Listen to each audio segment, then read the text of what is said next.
This government's just getting ridiculous now. I mean, I made 2 videos about this, but now to make another one after I've been thinking about it. You know, these MPs, you could, why go, if you're not going to go on like TV on Sky and make a proper detailed response, like a comprehensive or intelligent response, then why go on there? It's almost like, oh, well, it's only a briefing on it, you know. She's actually appearing and presenting as if she's like at a primary school and talking primarily about primary school kids, and then goes on to this other subject of homelessness. This is meant to be the mainstream TV or the mainstream news, but when official government people like Secretary of State appear, and then their intelligence, knowledge and responses are effectively they're about the level of what you need to speak to primary kids at school, not adults. It's the same thing that the petition committee are doing when they make the petitions committee website and forms and fill it in when it's a serious legal procedure. They kind of make it childish or fickle or not even serious when it couldn't be more serious in law. And I know that they've got a procedure where you write in, but they're meant to be converting things to online so you don't have to pay for postage and stamps and things like that. We definitely, they're regarding us as if we're stupid and not intelligent. It seems that all the intelligent people now are the ones behind the scenes running all the innovation and technology, you know, Bill Gates and, you know, Zuckerberg and all these tech people. But the people we elect into Parliament seem to be getting less and less knowledgeable about things. Now, on the subject of these smells, right, it's like a ridiculous subject to bring up. But even the presenter says that it's a ridiculous subject. And there's a lot to say about people sleeping rough and the effects of that. But taking the subject of, you know, even contemplating legislation to regulate how an individual smells, right, is once you understand that in its thoroughness, and then you take that model of their understanding and their clear competence on that subject, and when they're thinking they're going to make legislation, and I've seen some of this legislation they're making in the Public Order Act, they're not being intelligent or clever in the way that they put that legislation down. It's kind of almost like decoy or joke legislation. Then the Public Order Act 2023 is a prime example of this type of legislation. When you're going to get onto homeless people and the fact that they are victims and they are being victimised, yet you want to end up labelling them as criminals when you're responsible for them being like that, or when the government's responsible, and when it's actually being facilitated and providing for lots of things like street furniture and advertising that are even essential or necessary in the streets anyway, and objects are more important than people, property is more important than people. I know you're supposed to protect people and protect property, but these are people who are already victims, you know? So with the smells, firstly, right, odour and smells is something that is, it's so diverse that I don't think an act of law could cover it, and definitely not a provision that would get the police to just be able to come over and start throwing around phrases like, you know, without reasonable cause or without reasonable action, or was it their fault, or even if it had a medical exemption clause in it. There are so many different things that a smell could be or where it's coming from. Firstly, right, a smell is only it's like light or light and sound, right? Okay, with free speech and swearing, that sound is one of the things that are regulated in volume, but mainly things like building sites, but they've got immunities. But also, nature makes a lot of sounds. Okay, sound coming from a human or a person is actually of their own volition, right? There's a lot of motorbikes coming past here, which now at 5:30 in the morning, which I don't like. But I don't know why they started coming at that time. There's never been vehicles particularly of that volume that come past at 5:30 in the morning. They've brought in more people and they've built more houses and they've built more industrial units. Now 5:30 is like it used to be at 8 o'clock in the morning. So they've done that by permitting building and allowing building and bringing more people in. It's actually changed the neighbourhood, and we haven't really had a vote on it. We haven't had any vote on it at all. This is to do with controlling actually the place that you live, and what it is to be and what the destiny and future of it is to be is in the hand of councillors and government. We're not really having a proper vote or saying it. And when you vote for your councillor or MP, they're meant to be representing the local people. Yet when they go into government, they're hardly having any sessions with anyone anyway. I think they're acting on a party prerogative. And once elected, they're selfless. So I don't know how they can act on a party prerogative, because if it's coming from headquarters or wherever, I don't know where it's coming from, but it's almost like they're presuming that the local people who voted for them all consent to the Conservative Party policies, but they don't. You vote for a person, you can't vote for a party, because only a person stands. And if a person's selfless, how can they represent the political party policies? Well, they actually can't, unless the people advocate them when they see them. Now, everyone has a different opinion in different planning, regardless of who they voted for, and they have a different opinion on various matters, including people have opinions and come in with opinions to their MP who didn't even vote at all, because they didn't really want to vote for that person or party anyway. The party's an illusion, and I think it's actually illegal what they're doing in government. I don't think they're acting to the electorates, and I don't think they're acting selflessly. I think it's criminal. And also, so like building sites, there's a lot of immunities that really upset and annoy people, but you can't stop them. You can't stop the building sites as long as they don't go over a certain pitch. Now, that upsets a lot of people, but they can't do anything about it.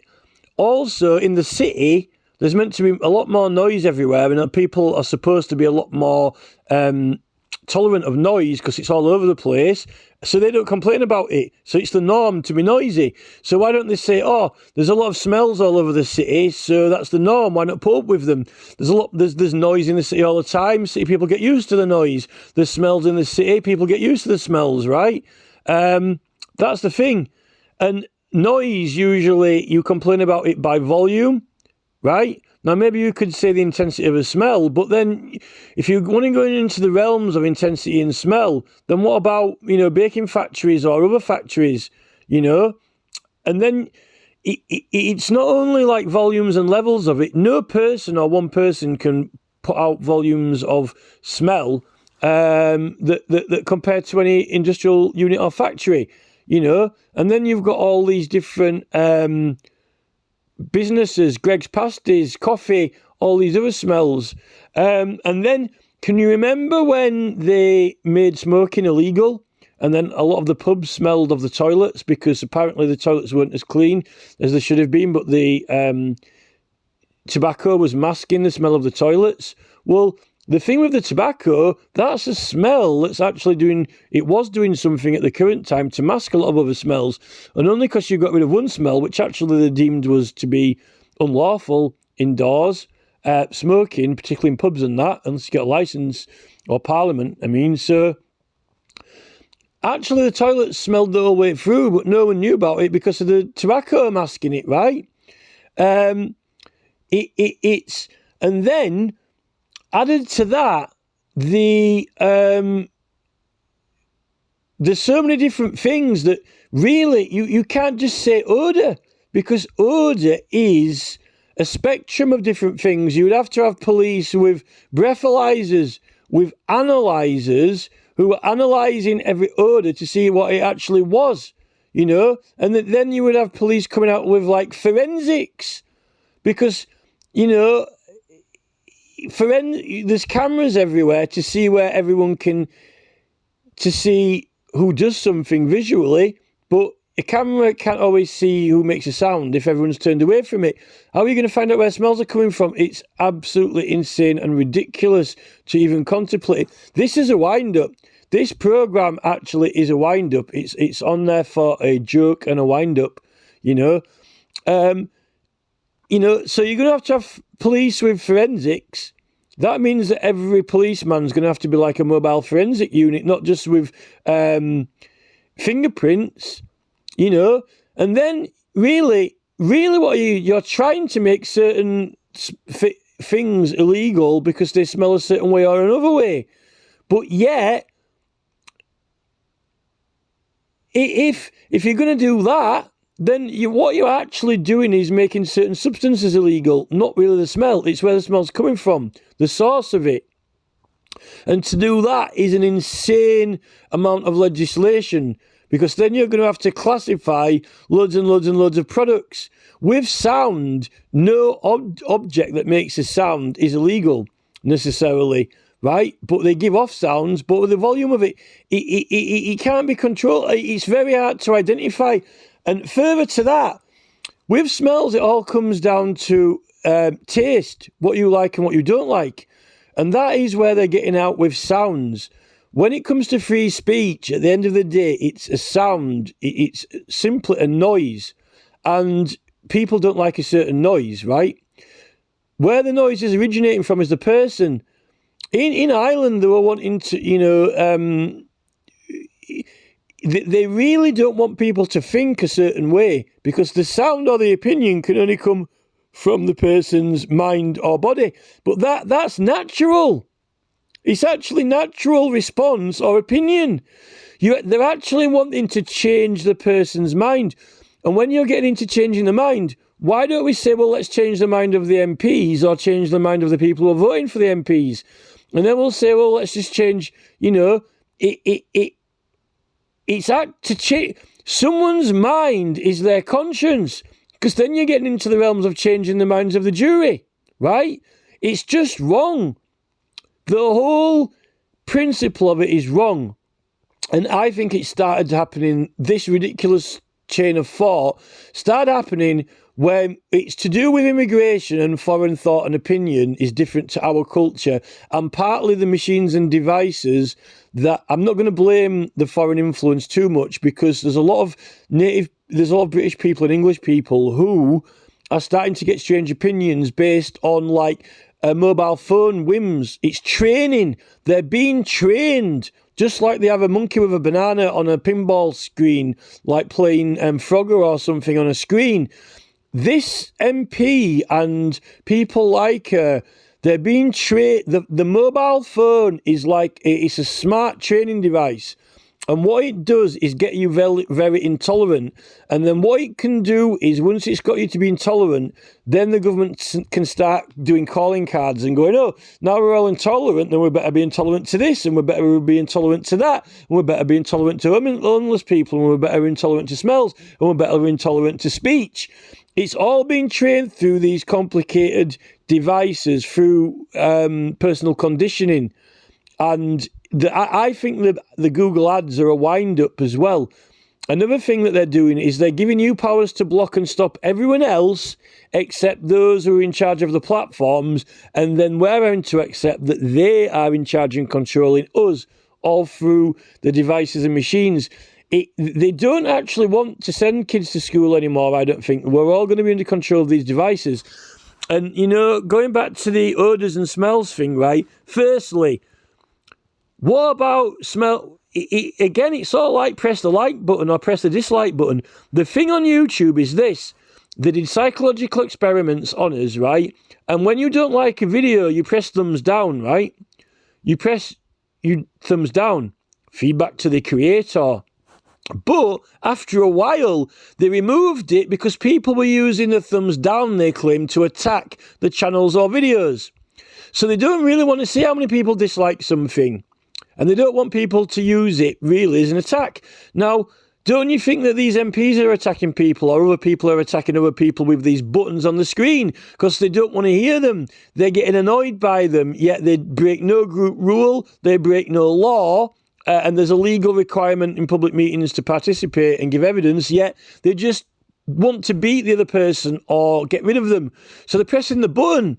But they tried to deter us doing that with the thumbs down button on YouTube because people are abusing it. But they've never stopped people abusing it in the groups. And I think the government are abusing it through the legislation making in the same manner. You know, there's so much to this that can be explained. And what they're doing is they're not really doing anything about what's causing all this. They're actually going with it. What the effects that this is producing, which are the real bad effects, intolerance, lack of understanding, lack of intelligence, those are the things which should be banned because it's transforming us into a very antisocial culture. Now, they're saying it's for the benefit of sociality. They're saying that people are being more social, but I don't think they are because there's not much left of people left to be social with. And with odours and things like that, they come from so many different things. First, you've got a whole array of medical conditions, right? Now, and not all people have a doctor's note for those because you don't require them, right? You don't require a doctor note. So the police is never going to be able to inquire into all those, and they're not going to have doctor's notes for them all. Not all of them. Secondly, it's a matter of taste, what you like and what you don't like. If you've got a smell of a person you don't like, then you're going into the territory of not liking them for their skin colour or eye colour or hair colour. If you don't like the smell of them, that's the territory you're going into. So for Priti Patel and Suella Braverman to even contemplate that subject, I'd prosecute them. I don't care if they're MPs. I'd impeach them in Parliament by their equals.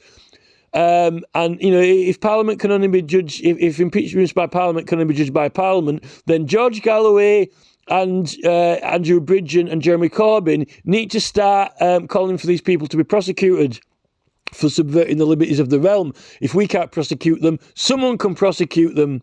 Someone can prosecute them. And if you can't prosecute them for contemplating what should be illegal, I don't know how Scotland has got away with, their stupid free speech laws. It's just it's tosh, more tosh. That free speech law is tosh. It's a sound emitting from a person and you're wanting to change the person. It might as well be the sound of their voice or opinion they can't help than, what they look like. When you start going into what people smell like and what about what they look like, well, then you say, well, it's the volume, the intensity of the smell or the volume of the noise. Well, actually, it's not about volume of noise. People don't like a certain noise or a certain opinion. Well, you might as well say, I don't like a certain look. And, what about television? Television amplifies the visual appearance of people. It makes them visible more often and on bigger screens. So, if there's people you don't like and don't want to look at, then, in intensifying, they say, can you intensify sound? Can you intensify an illegal sound's volume? Can you intensify having to look at a person? How about these MPs? What happens if we don't want to look or hear at these MPs? Because, never mind giving off a bad smell, they look bad. Or even worse, they're behaving bad in Parliament with their legislation suggestions. It's also, you've got an array of smells at the supermarket, like things like Gorgonzola cheese, which I don't like, anchovies. If you're going to say this person is unlawful or illegal, you might as well start saying, all food products and so forth have to be put in plastic bags because we don't like the smell of them. You might as well say Gorgonzola cheese is illegal in public. You might as well say that, if you smell in public, you have to wear a body bag like a stupid face mask. It's just insanity. We're going to have to reverse that Scottish law at some point or other. I don't know how or when, but it will be reversed because it is not human. It's anti-human to not want to understand or appreciate other people's opinions. To be honest, I have never really been that bothered about people's opinions as long as I can have an opinion back, usually. And usually it is usually it was always if it was large groups of people who were being intimidating. if it's one-on-one, usually, as long as you know you can say something back and have your opinion, then you can defend. It's the whole basis of defence. And that's what the court system is based on, attacking and defence. And at the end of the day, you know, there's also another thing as well.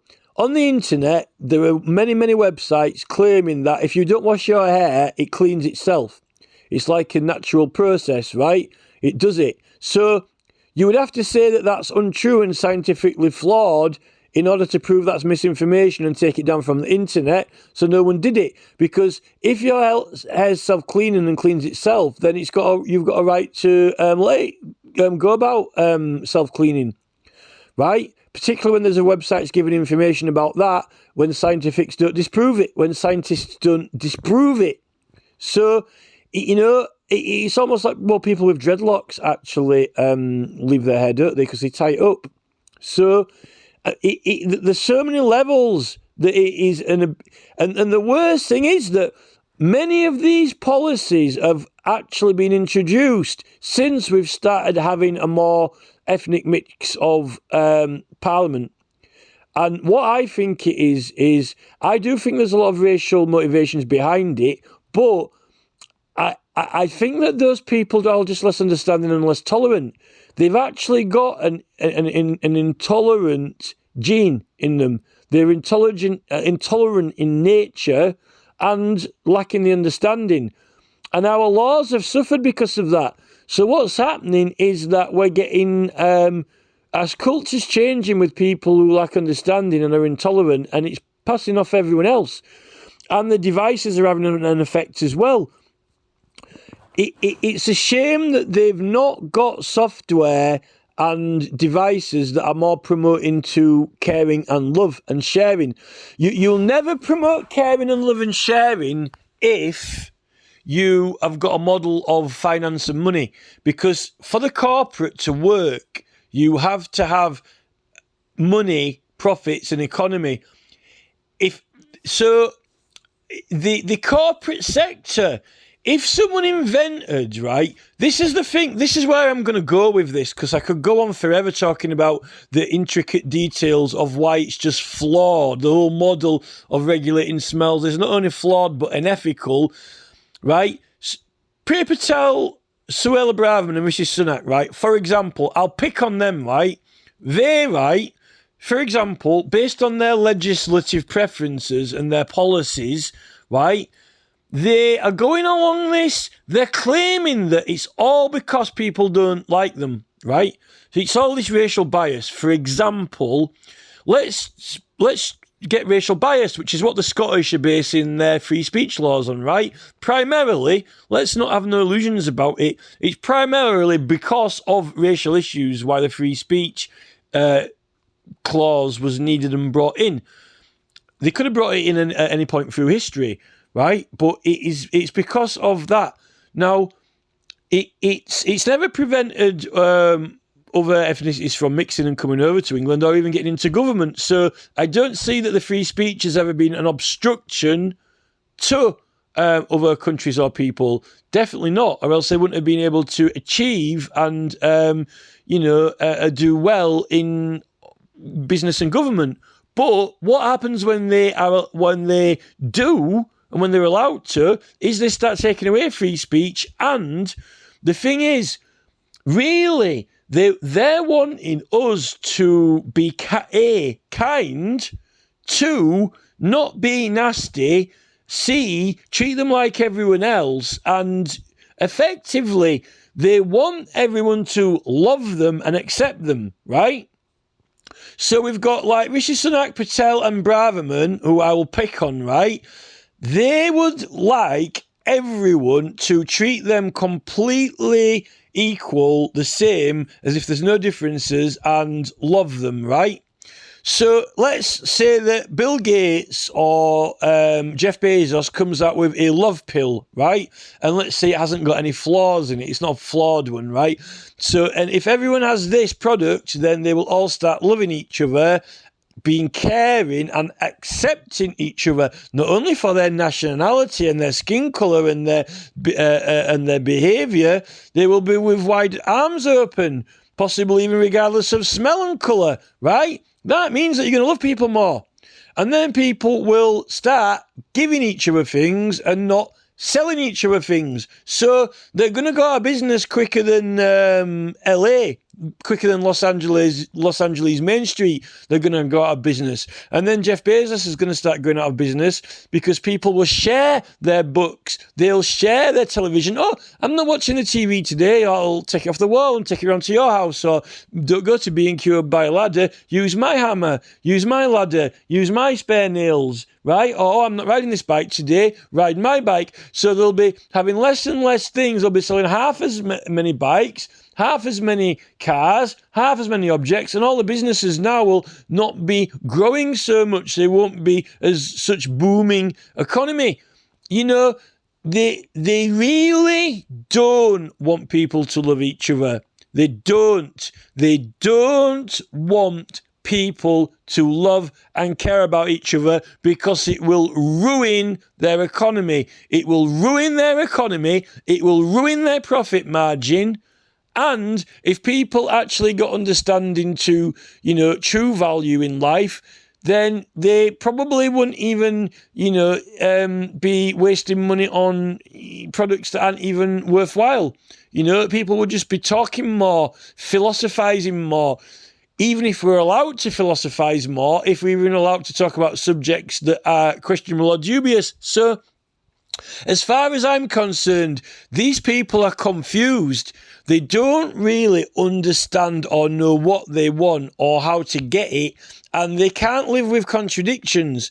And the worst thing is they're aiding and helping many harmful industries, many harmful people and practices, which are actually spoiling the look of the towns and cities with God knows what obstacles down the pavement and in the road, and bollards and street furniture and advertising boards. They don't actually care about people. In fact, they're ditching their own shops. Once they're making loads of money and then they find, there's always a bigger shark. Here comes Jeff Bezos. So no, we can ditch all these shops and they can go run down and go to ruin and we'll just sell from home through Amazon.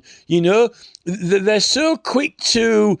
1 minute, we'll keep the tramps out of the doorways and keep the community all clean and, let's have a happy, friendly community like some kind of Broadway musical scene where everyone's dancing in the street. And then as soon as there's some more money to be made, as soon as, Jeff Bezos comes on, then they ditch the streets, they ditch the city, they ditch the town, and they're just working from home. Screw everyone else. This is what these MPs are doing. It's always the next thing, and sod everyone else and their things. And this is why those people are ending up sleeping in these doorways and not wanting to be part of families or not wanting to be part of businesses or the next Chanel billboard or whatever, because they're actually harmful and they're causing skin problems actually by overwashing, getting too clean, the lack of smell. And then if you're going to legislate on smells, what about perfumes? People who are having too strong perfumes. I used to go into the duty free when I was little at the airport or on the ferry. It gave me a headache because there was it's impossible to even smell what any of those perfumes smell like because they're all intermingled with the other perfumes. And I was just like scratching my head going, how can you know what those perfumes smell like when it's all just one big perfume smell? Like in the pub when they had tobacco and then you couldn't even smell the toilet smell was all over the pub because of the tobacco smell. You got these dumb women, their brain cells are probably fried by these perfumes, right? Yet they're going sniffing them, going spraying it on their wrist, 3 or 4. How can you even smell what it smells like properly? And why should a little child have to put up with going into a duty-free shop and getting a headache? That's actually causing causing harm to a child, to his head. So if you get a headache from those odours as a child, that has got to be harmful. That has got to be harmful to the olfactory. If you're getting a headache from walking into a shop with perfume, that has got to be harming the child's brain, right? And we're not even talking about drinking alcohol here. Probably getting drunk as well, because half of it's got alcohol in it, right? Yeah, you don't want to ban perfume shops. You don't want to make them have to have special booths that you go in, so then children don't get headaches in there. But you want to ban homeless people who have been cast out of society and victimised. It really, seriously, I think that this is an emergency. This actually is an emergency, because this woman is dangerous to this country. Every hour that these secretaries of state are in government is dangerous. Every hour, minute and second of sessions of parliament that these people are in is a threat, an immediate health hazard to people's skin, to people's whether the children are getting headaches or not. It's actually dangerous, and we need more than a pandemic lockdown with these people, because they're not qualified. It's literally worse than the Titanic. It's like being, if this woman suddenly appeared in a F-16 fighter plane, right, at full speed, and she had no fucking clue how to fly it, and she had to get emergency instructions through the headset, I would be concerned that there was going to be an imminent accident. But it's worse than that. They are in the cockpit of government, and they're seriously proposing these legislations while they refuse to make the production and the sales of these products illegal, which are causing health detriments to children, skin problems to children. Yet all she's bothered about is getting people out of doorways who they've put there because they've had enough. And actually, you know, a lot of these Facebook groups have had enough.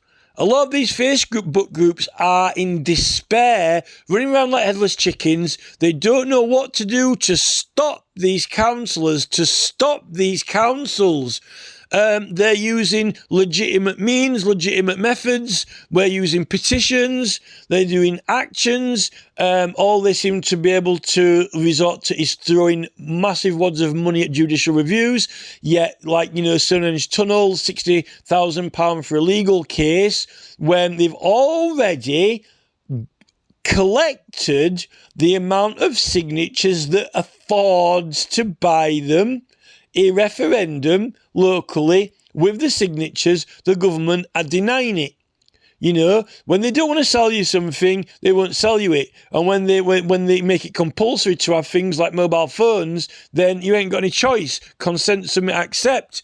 It's alarming. What is even worse is that when they get this woman onto television, they get her at some nursery, Secretary of State of Education, pottering around with small kids, which is even, it's trying to make it trivial. It's almost like trying to make it okay. Oh, it's only a little bit of child business. It's okay. You know, the destiny of the nation and country. You know, it's really, they can't have what they want. If everyone was sharing things and accepted everyone else, then they wouldn't have their little business economy that Rees-Mogg so desperately is fond of and loves, right? They can't have that. But they want everyone to accept and like each other. But what they really want to do is they want everyone to actually change themselves. They want people to change their behaviour. Right? You know, so, you know, it's it's like wanting people to change how they look or how they sound, you know. Just you know, there's no need to criminalize it if you don't like something. You don't need to criminalize everything you don't like. But you just don't have to, you know, you're not forced to be there. But, you know, there is an intolerance building. And the way they're going, no one's going to tolerate anything anymore.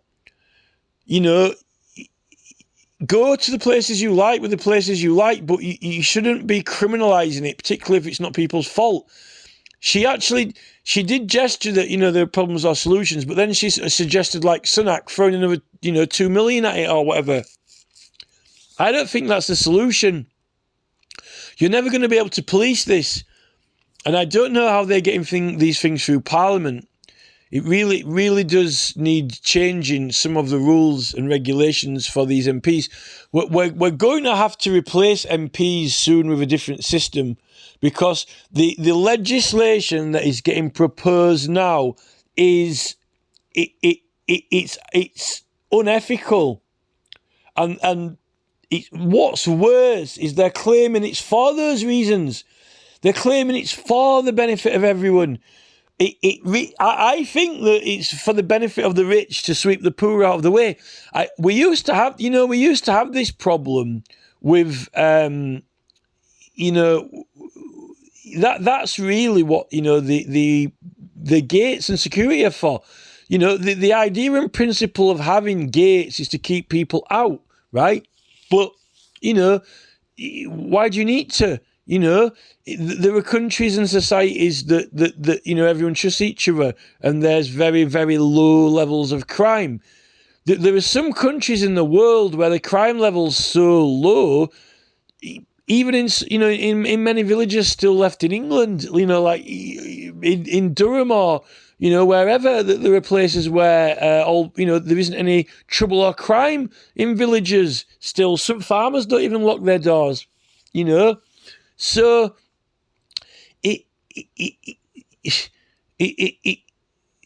I'm not too sure if some of these programs are making it worse by winding people up and provoking people, but we need intervention. There needs to be an intervention.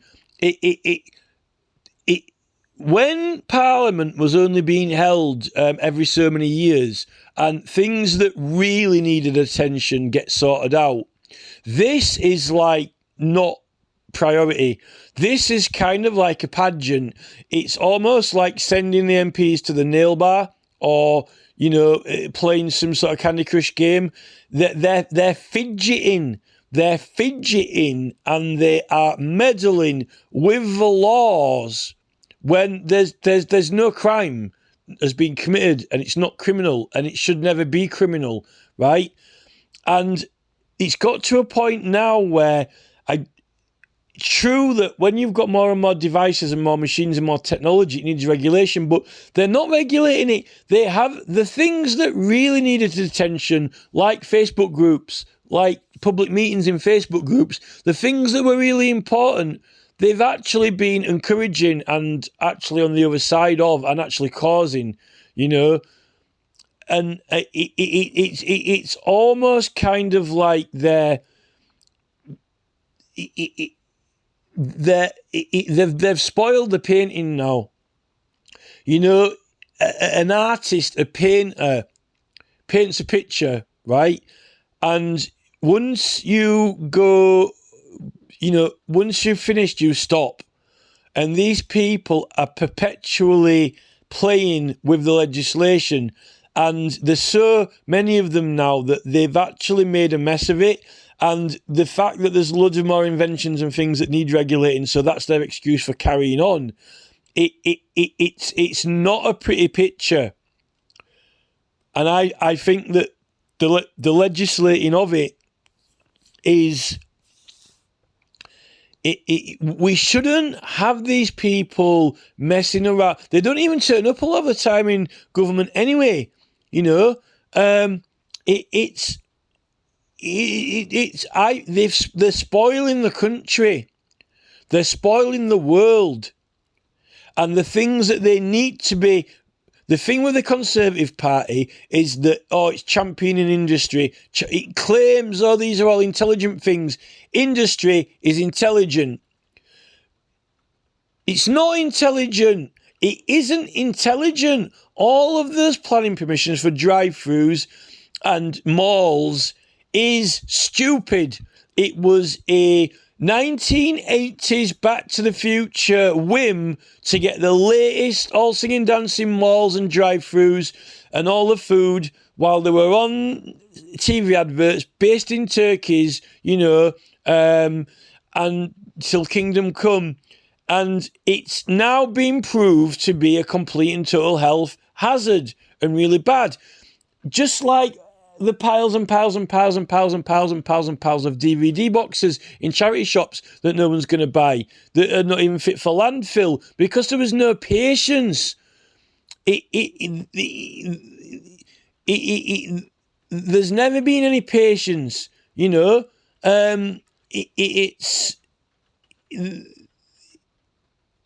I don't think they're learning any lessons. No lessons are being learned. No lessons are being learned or taken on from the mistakes. If they were learning lessons now and putting that knowledge into effect, better not make too many things. Well, I think the thing is when they've invented MP3s, so you'd actually need to buy physical products, is that there aren't going to be any more physical products hardly for music because they've invented something that doesn't require it. But we've got to suffer for the mess of it, and someone made a load of money out of it, and part of that making money out of it and part of the mess is part of the thing that's affecting, certain people who are homeless and so forth. And if it was that much of a problem, the numbers, I don't think the numbers are high enough in order to justify making new legislation for it. There are so many complicated and technical things about regulating noise, but the law is very blunt around it. But the thing with building sites and other noise is that London's just a noise. London is a noise. You might as well say if London's a noise, London's a smell, and London's a sewer site, but some people like the city, right? And after everything has been spoiled and ruined, and then everyone resents each other, and then no one speaks to each other on the train or tube, and, people are stressed in the city, then they just want to, everyone's getting victimised who is left.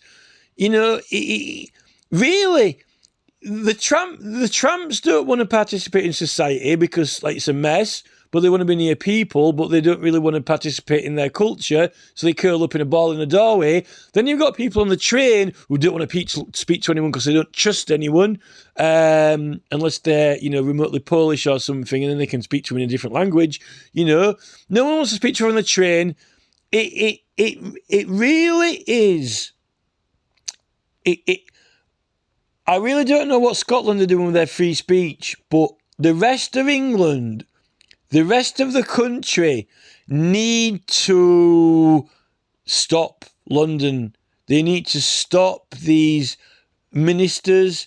We need to get some people into Parliament from places that aren't a mess and that haven't have been totally ruined, and they're not obsessed with industry and commerce.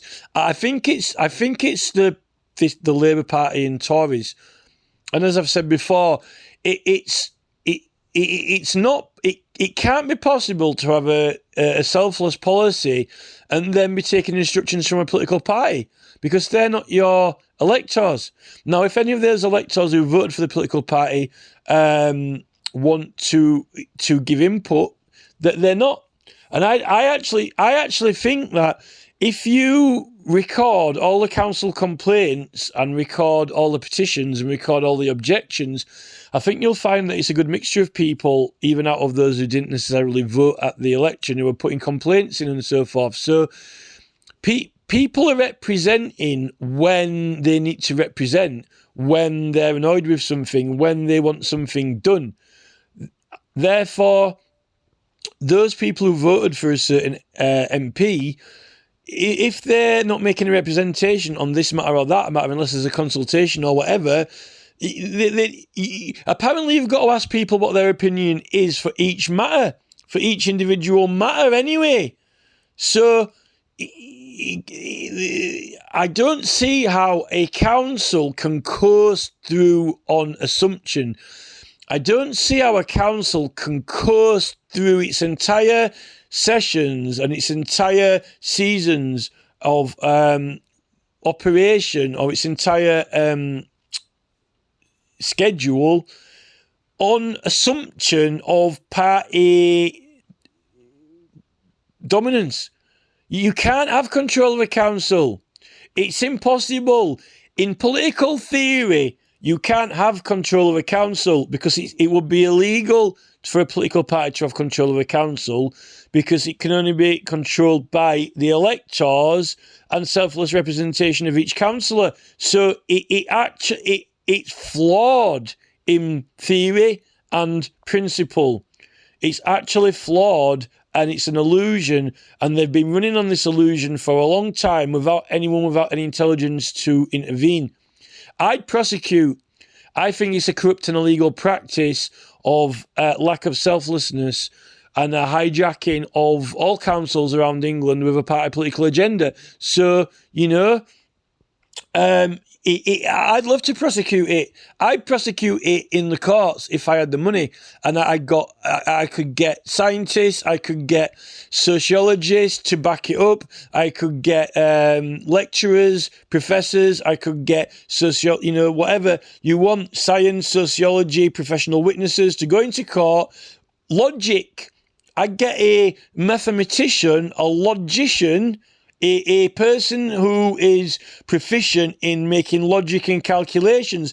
I get them. They have lie detecting machines in court. You can ask to use a lie detecting machine.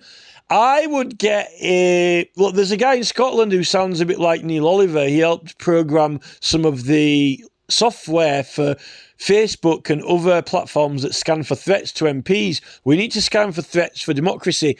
If you program, if you get a machine like a lie detecting machine to, instead of, it checks for lies, so it exists, but it's working on the principle of the person.